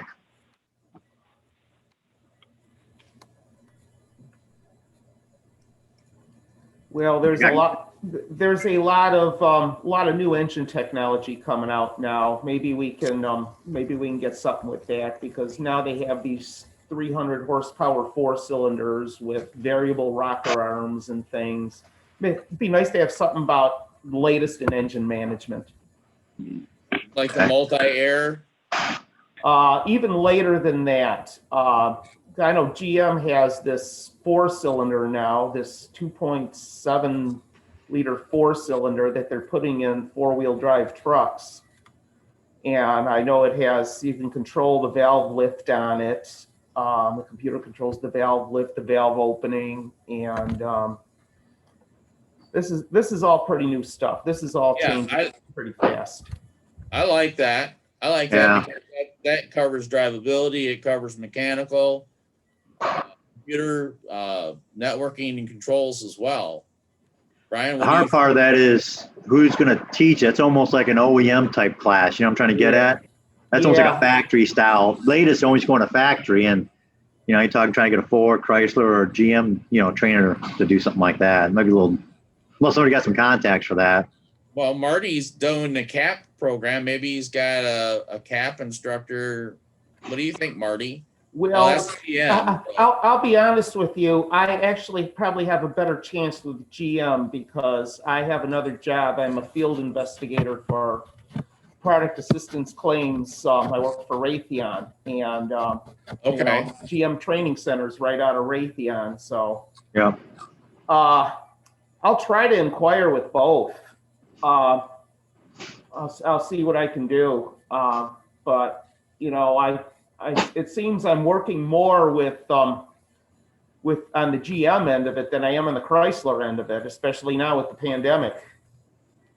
We're a little bit removed. I went to a Chrysler virtual meeting last week, and CAP, they're all about recruiting. I'll see if maybe we can set up some factory training. I'll drop them an email and see what they want to do. And I'll try to do the same with GM. See if anyone wants to. Just what are the dates of those conferences? Hang on. I think it was. 219 and 226. Yeah. Yes. Okay, 19th and the 26th. I'm sure there'll be an email on it too. Yeah, I'll see what I can come up with. But Now, my concern is on the emails, just like this one went out, you know, for these roundtables. I never received one. Went to the MODAC rep, and I guess we're in between MODAC reps. So make sure if you got the email for this one, awesome.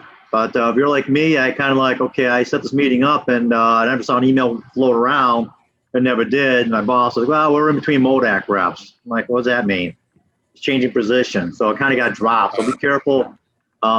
Make sure you inquire about when trend registration comes out, probably first of the year, I imagine, early January.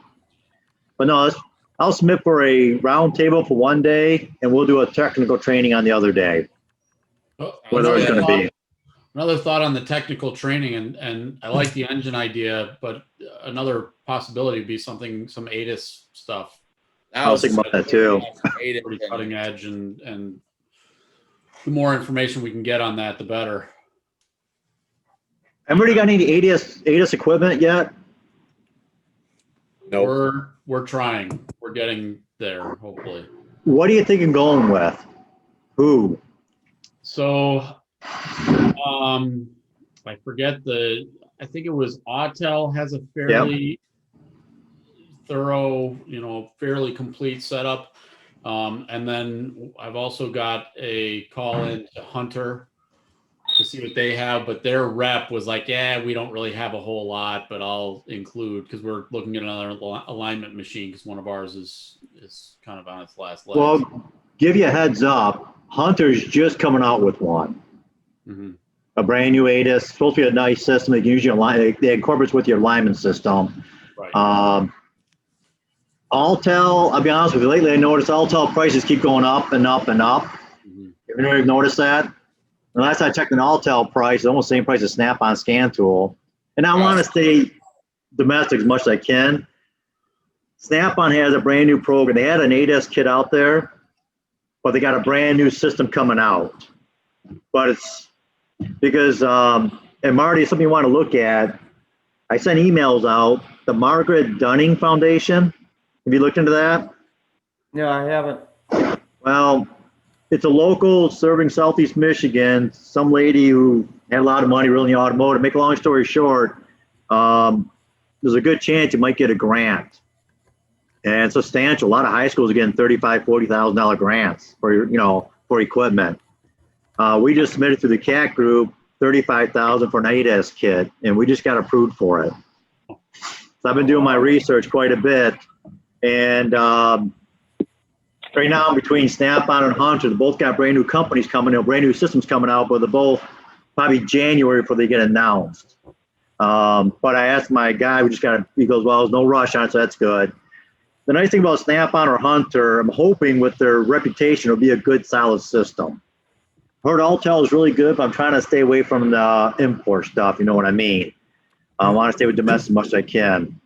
So if I hear anything, I'll let you guys know, but I just found out just the other day that we got approved for the Margaret Dunning Foundation grant. That's great. So, yeah. Nice. I'll tell you, I would be hesitant to go Snap-on because we've had so many issues with their scan tool add-ons. Their 5-gas bench was terrible. Their, stuff like that. We've had issues with that sort of stuff. So, and really, I talked to the Hunter guy, and he's like, "Yeah, we've got some stuff, but it's very limited. It's limited to what the manufacturers will allow them to have." So it's probably going to be very similar between Hunter and Autel, because they're not going to give Autel something they're not going to give up, or that they'll give to somebody else. You know what I mean? Well, Autel doesn't ask for permission. Oh, no. Okay. So Autel, the biggest thing Autel's been doing, they've been slapped a few times and sued a few times, that they just reverse engineer the OEM scan tool and throw it all in. And they're not supposed to have it. Well, we'll see you guys in court. And that's, going on for decades, but they've been getting away with a lot of the stuff. They're borrowing technology they're not supposed to have sometimes, allegedly. Well, if it gives us better information, I think that's, there's an advantage to that. Yeah, but I think on the ADIS stuff, maybe I'll try to get somebody to do an ADIS class. It'd be kind of good, especially an extended one, not just an hour one, but a couple, 2-3 hours. Because we just got done with our I'm going to call it NATEF. Heck with them. We just got done with our mid-NATEF review, and actually we've got all about it. All the stuff going on. Someone goes, how's our NATEF certification? I look, oh crap, it's almost due, and I had in charge of it. Well, I had to log in 1 year's worth of all of our instructors' training. Well, 1 hour block at a time, that's a lot of training you have to add up, key in. And and the ASE website is terrible. Yes.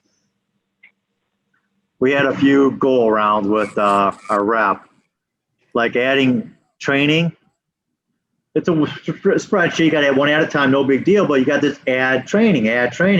So I kept hitting the add training, add it, hit add training, add it, hit submit at the end. None of it took. Oh, jeez. You got to do one, submit it, go back, find the instructor, hit the instructor, add training, go through, submit that one.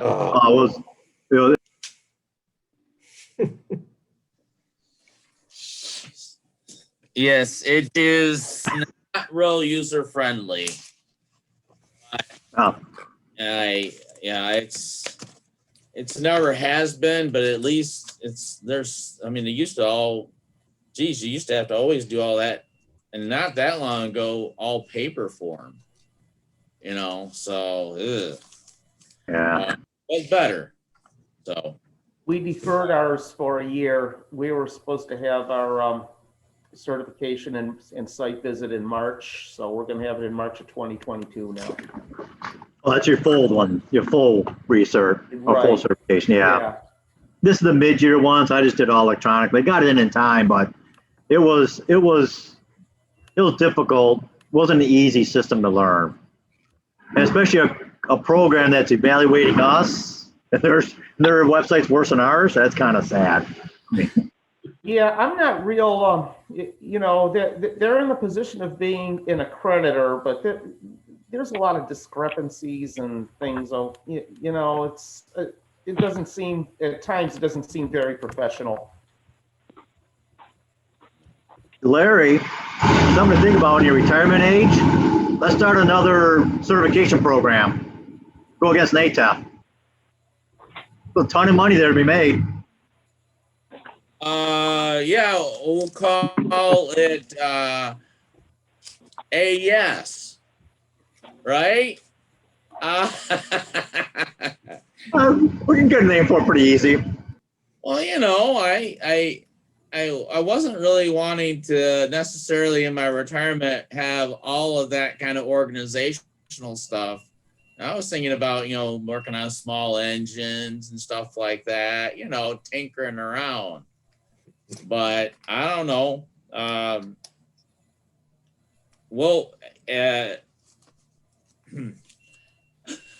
That process, we've always had an issue, but ASE or ASAF or NATEF, whatever you guys want to call it, is the only accrediting body that we have that the schools will recognize and find, federal and state will recognize for any funding. So I don't know, Curtis, that's a pretty tall order. I don't think I'd be able to get approved by the federal government or the state government. Well, while you're retired, you'll give you something to do for a while. Then once you get established, then me and Ben we're ready to retire. Then we can take it over and, we'll cut you in. Be the young guys that are in training to take it over, like Brian and Ted are. Somebody has to start the process. That's all. Just throwing it out there. Yeah. They need competition. I see Ben is really into that, right, Ben? I may be retired before you are, Larry. Well, this is my second career. I had 18 years as a tech, and I call this my second career. I only have 23 years in right now. Yeah. So, yeah. Well, 23, 24 by the time you get to next fall, or next year, but yeah. I'm looking at retirement the same way you are. Yeah. More low key. I'm not looking for Well, a second job. I've had enough, I call it structural work done, that I don't really need to be doing a whole lot of major things. It's time to kind of chill out. And my wife has some health problems, and the guys know it, that if her health changes, that I might do an earlier retirement and then have to come back as a part-time teacher or something. But Right.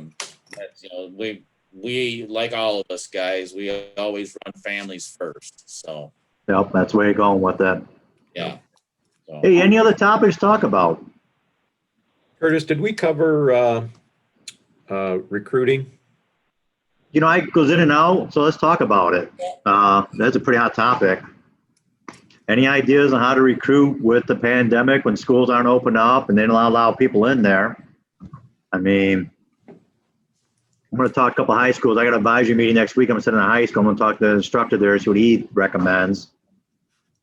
Right. Do you know, does anybody know what the private schools are doing? No, I was going to ask you guys the same thing. You know they got a game plan. Yeah. I've seen I think one commercial for a private school, a TV commercial. Other than that, I really haven't seen, other than using social media, Right.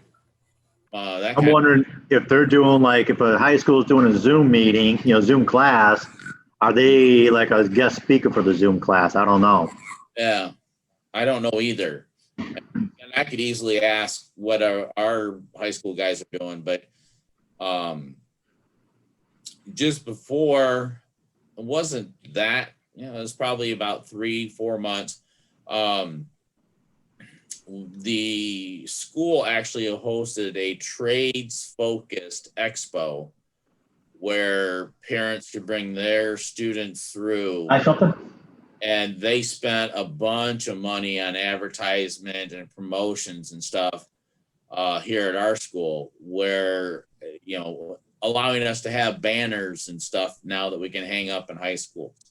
We weren't even allowed to do that until Doug got it done somewhere in about 2017.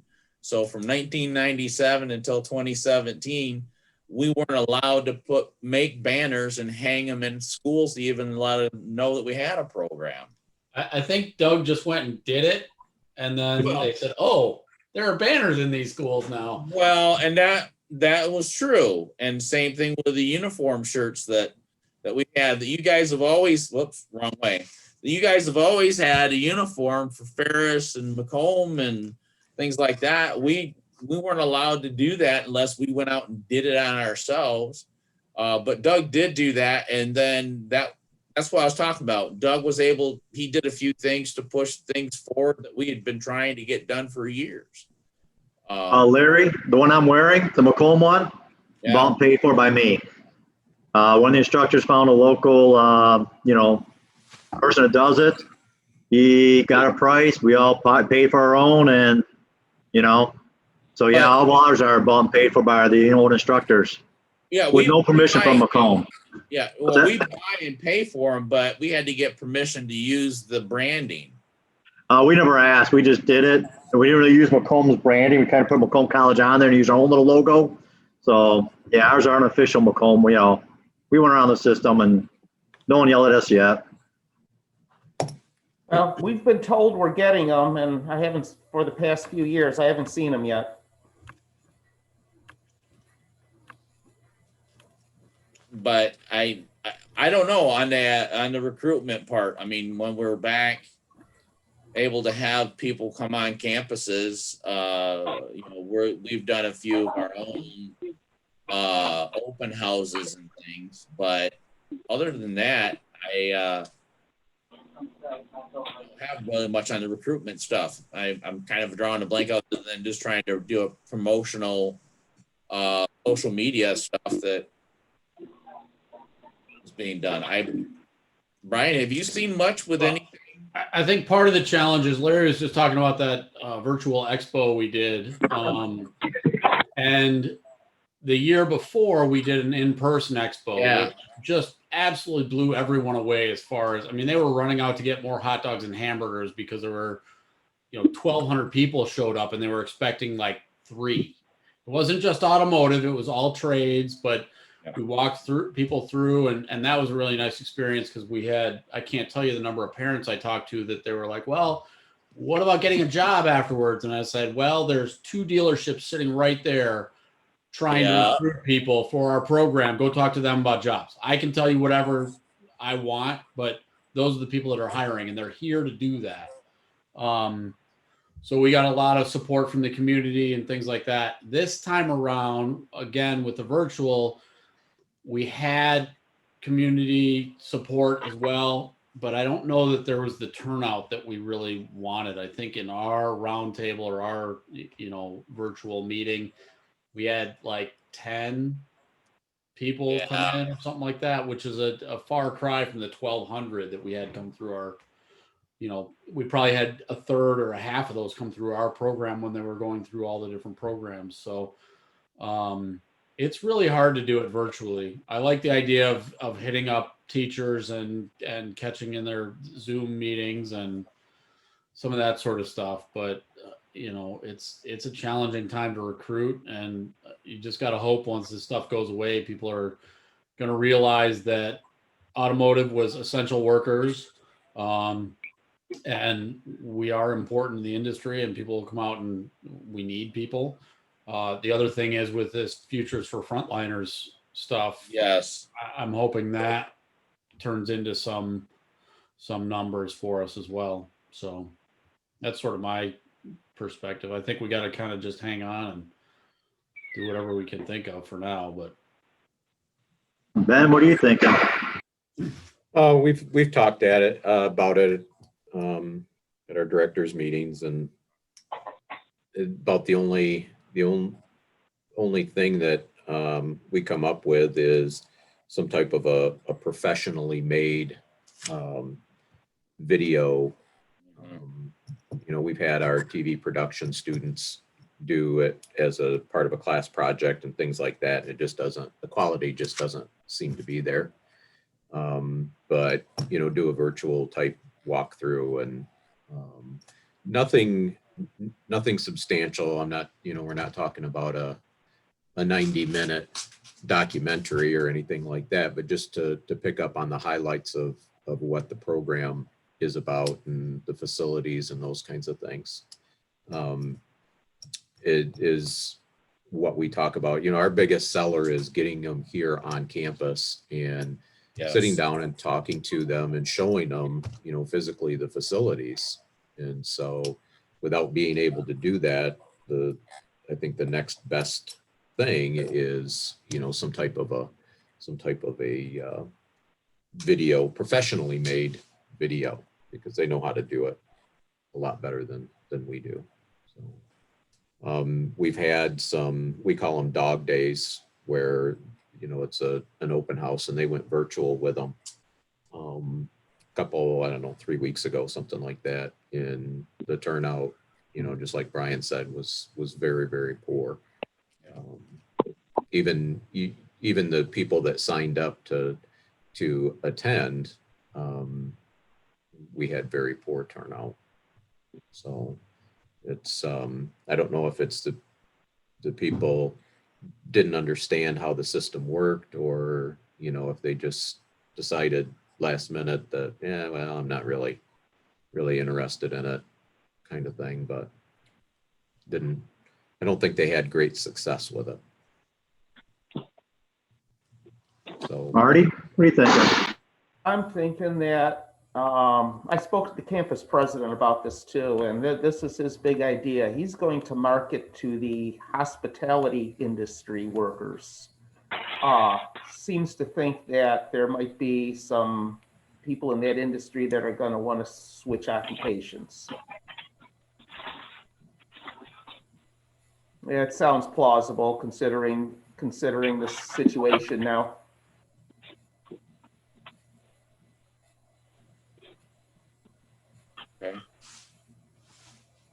Certainly one decent thought anyway. I mean, they're out of work right now, a lot of them, and need something to do, and auto mechanics are still working. So Yeah, shops are busy too. yeah, Constant need. You know, one thing that's killing this industry, I was at one of those CAT conferences a couple years ago. I think, Ben, you were there with us. I think it was Probably. Marv.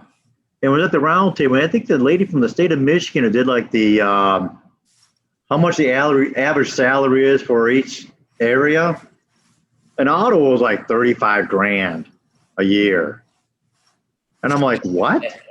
Well, they include everything from like the porter up to the drivability people all on one lump sum. Like, you can't do that. It's killing us. no, You know, we know the average technicians make between 50 and over 100 grand, especially Detroit area, they make between 50 and over 100 grand a year.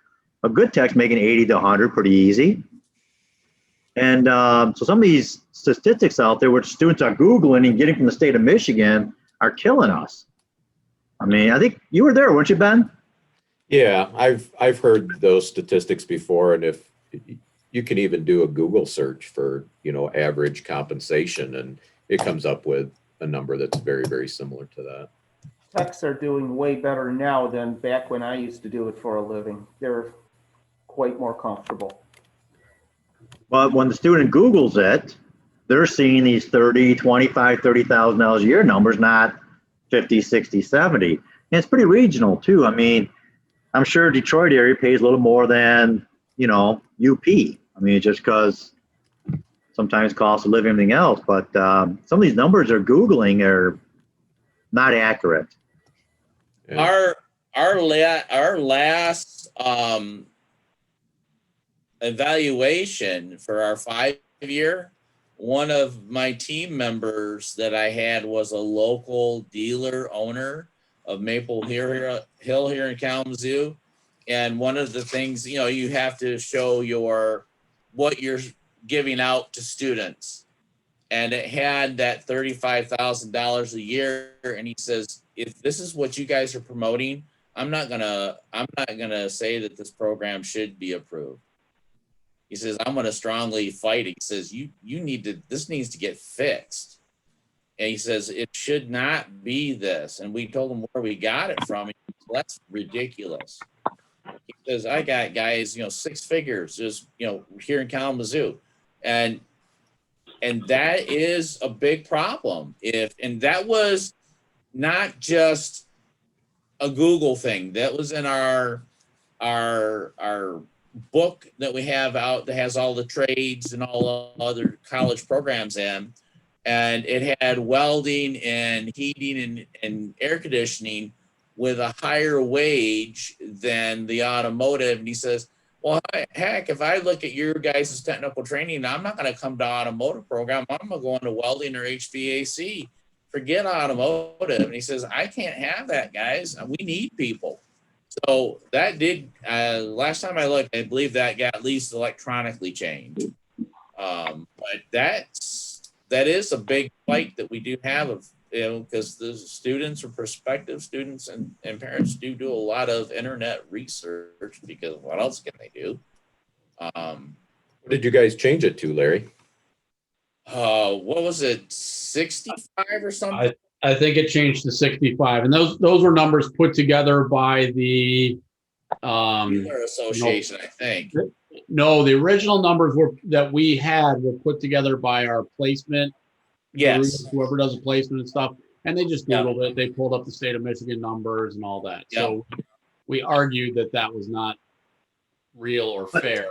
Whose numbers did you use? Because I know like Macomb, they're not going to put my numbers out there. They're going to put the Your state of vote Michigan or something they can statistics or verify. somebody. Yeah. So they were able to. I think they got numbers from dealers from Maple Hill and from some. They called some of the dealerships and said, "What are you guys making?" Ballpark and went from there. Well, maybe we should look at the Michigan Dealer Association, for me, DA, Detroit Area Association, and try, hey, can you guys give us some numbers that we can post versus That's state a of good Michigan? idea. That's what I believe Jim did. Well, he called the Southwest Michigan group of the Michigan Dealers Association and got a hold of those guys saying, hey, I'm here doing this. He says, what would be a reasonable figure? So when Curtis, when you said that have you asked them, did you say, or were you going to? Oops. Which one? The dealership association or the state of Michigan? No, the Michigan Dealer Association. Have you asked the? I will see if my contact's still there. And I'll see who I can contact over there. I'll make some phone calls this afternoon. Well, what I was saying is that I believe that's Brian. I believe that's how Vanderbilt came up with the figure. Those few phone calls from that group, so it could be technically supported. And then with our promotional person being a good friend of the dealer that we had here, it wasn't a big problem for them to physically change it. They took his word, if I remember right, something similar to that. It sort of brings up a different point, is it? That Michigan Dealer Association, as much as they're related to the dealership, there's not much on the service side. That's a sales focused group. It'd be great to see if you get a similar organization going on the service side. Well, all right. So back when Tom was here, we were invited to go to one of their local meetings, and it was the service managers and business owners that were there, and it was mainly focused around services and their meetings. They had a special name for that. The service managers. Yeah, I know what you're talking about. I've been to one of those meetings. There's a special name for that group. And there is another one that I've been being invited to on LinkedIn that Jeff Daniels, one of the local service managers, that he has invited me to view. It's where a group of them have come together to, what are we going to do to fill our positions, kind of thing. And I'll get that to Brian and my guys here, and I'll talk to Jeff. I need to go in and look at it. With us coming back, it's like, all right, I'll do that in a little bit. So I think that because of the volume of what they need and the volume that the education facilities are putting out, they're figuring out how can we help these guys get people in to get them trained to the level that we need. And so I think there's a whole nother movement kind of coming around, like what we were just talking about is, some type of where the ASAF is an accreditation nationally recognized, but how can we get something that's really truly valid? I shouldn't use that particular context, but I hope the idea is that come up with something that has validity to be a certifying organization or something that would be recognized, so the funding would not get cut in this program too. That could be a real good trends topic. I think so. Yeah. All right. So, want to wrap things up? Ben, did that help out with the recruitment kind of stuff? Thought process? We got some ideas thrown up in the air. Yeah, I think we all agree that our best selling points are our facilities and getting people on our campuses and those kinds of things. So, sorry, I'm smiling about facility. Trying to get them on campus is going to be challenging, at least probably for the next 12 months. And so we'll have to look at other ways of doing it, but it's, I think, definitely gonna hurt all of our enrollments. Yeah. Oh, since I got most of you guys here, motto. Yeah. You haven't heard that term in a while. Well, probably should throw one together this spring. I think it'd be good for everybody. A nice little MATA. I mean, we can't do it on campus unless Ben can host it, but at least do a virtual one. That'd be kind of nice. Just get some training classes out there and get some NATEP hours for these.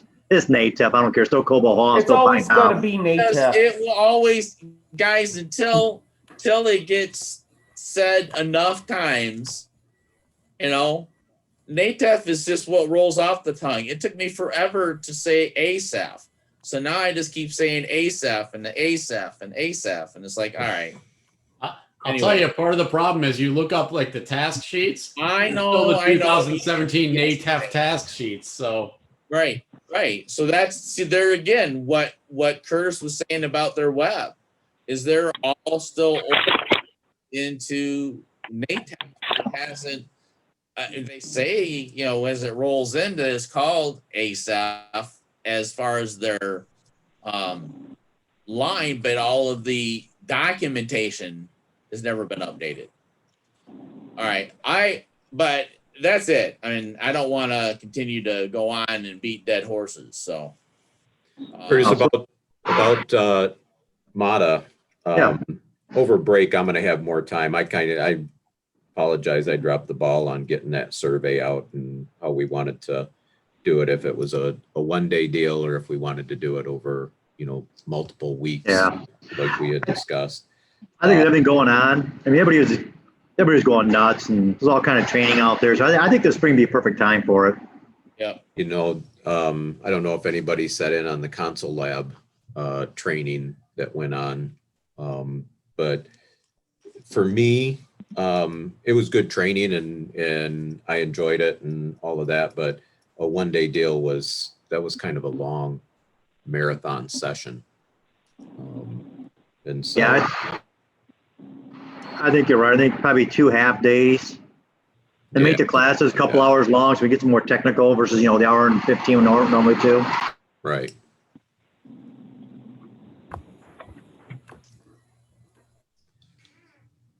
And do it over multiple days.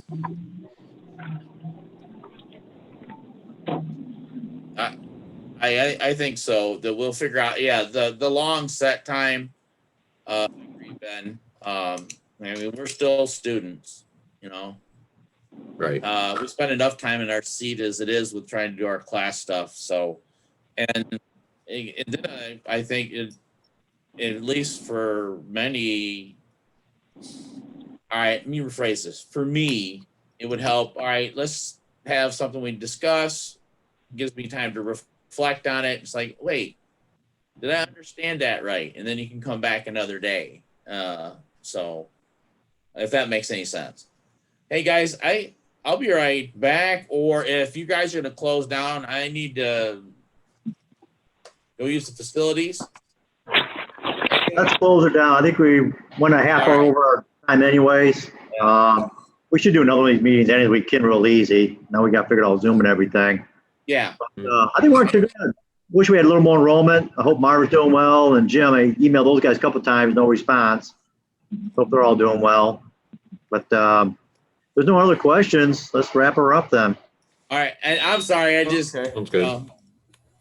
Think about trends coming up. We'll make some agenda lists. I think the roundtable and technical training would be great for us. I think it's a good time for that anyways. Get back into this. So this has been recorded. I don't know how to get it down, but we'll figure it out. Well, you get it recorded, and Brian recorded our advisory meeting, and we'll figure out how we can disseminate it out there to the guys that couldn't make it. Yeah, Ken Flower's going to do that. Ken will take care of that for us. All right. So Larry, I just put it on the Google Drive. I invited you to the Google Drive. That's okay. I saw the email. Yep. I saw the email. Okay. You have access to it now. All right. Cool. Thank you. Yep. Well, everybody, Hello, Merry hello. Christmas. Happy New Year. Hello. Merry Christmas. Yeah, have a great holiday. And Oh, it's stay Merry Christmas. Have Merry Christmas. Thank you. safe and healthy to all. Sounds good. Thank You guys you. be safe out Thank there. you very much. Same to you. See you Thanks, next year. Curtis. Thank you. Bye-bye. Bye-bye. Bye. All right. Hello?